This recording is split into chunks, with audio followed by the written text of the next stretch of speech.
Hello guys, it's me Via22. So, samahan ako dito one day in Albay. So, nandito ako ngayon sa pinaka-smallest chapel in the Philippines. Matatagpuan yan syempre sa Farm Plate. So, napakalapit lang nito guys sa tinuluyan ko sa Daraga. And then, nag-grab lang ako guys papunta dyan. So, dito, napakaliit nga lang talaga niya. So, siguro kung sa mga tao, mga nasa 10 to 15, tas medyo masikip na rin kung sakali, pero napakaganda niya. So yung Farm Plate is hindi lang yan ang matatagpuan mo, madami pa. And then this one is in the Raga Church. So that time medyo malabo siya kasi umuulan guys. Then etong spot na to is makikita nyo sa airport. Yun nga lang is bawal siya. So, syempre pasaway tayo, video. So, that's the time na nakapag-video ako ng solo ko lang at talagang buong-buo yung mayon. So, eto yung going to the airport din. So, sobrang laki niya, guys.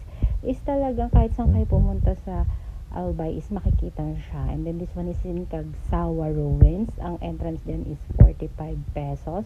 And then, ito is Red Labuyo Restaurant. In front of Daraga Church lang yan. So, hindi kayo maliligaw. Sobrang ganda at napaka-majestic nung nakuha nilang spot na yan ng restaurant nila. So, pwede kayong kumain dyan sa labas.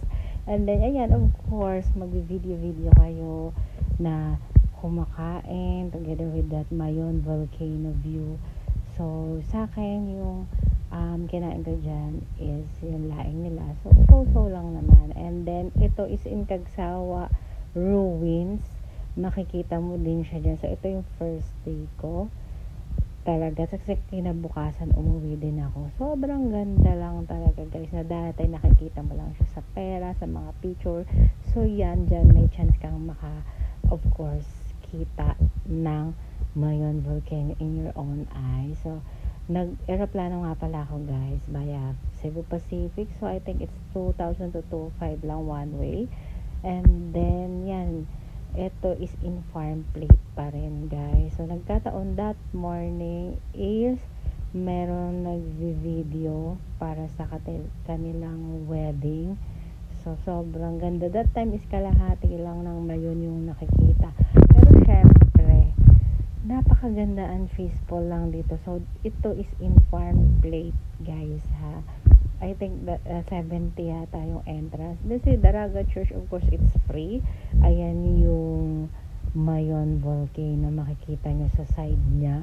Pero, pwede nyo rin angguluhan na magkakasama sila. And then, marami ring tao that time. Maraming estudyante. I think they are from the other place also. Dalawang bus sila dyan. So, yan yung top ng Mayon volcano, and that was in airport. So, pag gusto nyo ng ganyang view sa airport, punta lang kayo sa dulo pagdating sa Bicol Airport.